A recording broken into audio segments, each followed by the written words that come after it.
Wrestling, a sport thousands of years old, a sport which requires strength, speed, technique, heart, will and a hunger for success. Wrestling was a vital part of the first Olympic Games held in Greece in 1896. Champion wrestlers are made by planning their seasons and careers around a framework of 8 building blocks: diet, nutrition, conditioning, technique, weight training, mental preparation, drilling, and natural talent. Bolton Wrestling Club is a venue in which people of all ages and backgrounds compete in the beautiful sport, and Tony Morris has been there from the beginning.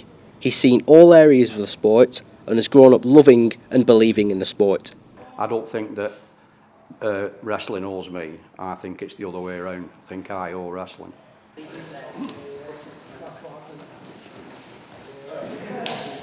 What attracted me to wrestling first of all was that a couple of my uncles had wrestled.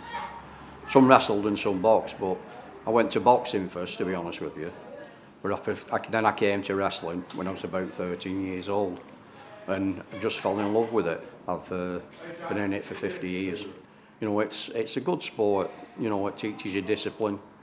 You know, you have to train hard. You know, you have to expect others to train hard. You have to behave, with people, treat them with respect. You know, I think it's really good. Everybody gets on. You know, there's all kinds of ethnics. You know, we've got quite a few Asians coming, quite a few Polish lads coming down, some Bulgarians. You know, Russians, all kinds. You know, and I think everybody gets on. The club is more well known these days for its top level athletes who compete on a bigger scale. Craig Pilling has been wrestling from a young age and has recently represented Wales in the last Commonwealth Games. When I was at the Commonwealth Games, it was the best experience of my life. I trained a good 6 to 8 months for it after a break of wrestling, and I was really proud of myself that I achieved getting to the games for a start. And I wanted to do well, and I wanted to medal in any other competition in the world or the Europeans. There's 2 bronze medals, but unfortunately we had to wrestle off for bronze. So in any other comp I would have got a bronze. So it was but the whole experience, living in the village, sort of making weight, meeting all the athletes, flying to India, staying in India, it was just a massive experience. Even all the training, I went on 2 training camps to America.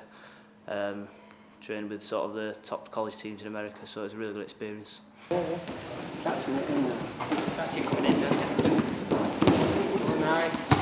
the end of it, there's you and one other guy in the middle of the mat, and if you can, that feeling of winning in the middle of the mat, you can't beat that feeling.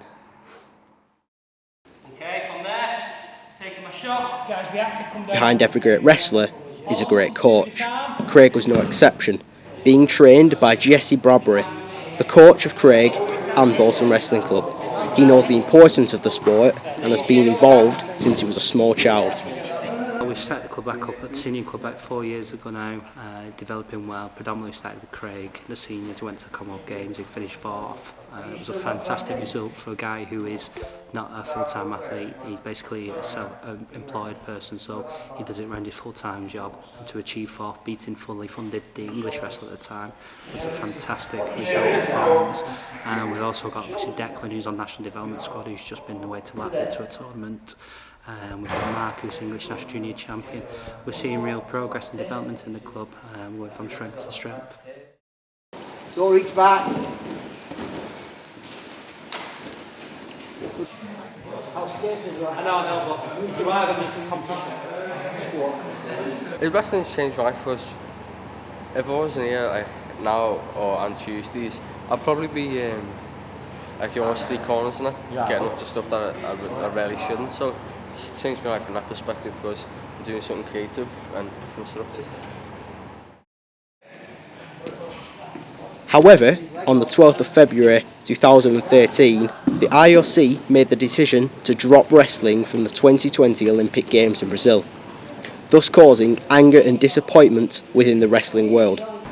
Soul crushing, really, isn't it? It's like you work hard every week, put your heart and soul into training, and then just crush your dreams. When I first heard the decision, I was angry, I was upset, very mixed emotions that day. But I feel they're ruining the dreams of so many children across the world. It's predominantly an Olympic sport. For wrestlers, there's nowhere else to go other than the Olympics.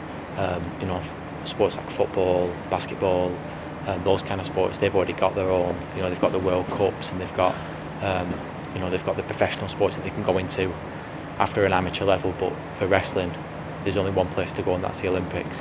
It's just unbelievable. I can't imagine in your head. Why would you even say that? Think about this. Just, I don't know. Big stress really. I think at the last Olympic Games it had the widest spread of medals of any sport, and it had the widest spread of participants of any sport. So what the IOC said about the criteria for the game for wrestling and why it didn't meet it is farcical. Wrestling is everybody's heart. My heart, every single wrestler's heart is wrestling. Wrestling, part of Olympic forever. I really feel that they have awoken a silent beast, and I don't think they've heard the last of wrestling in the Olympic Games.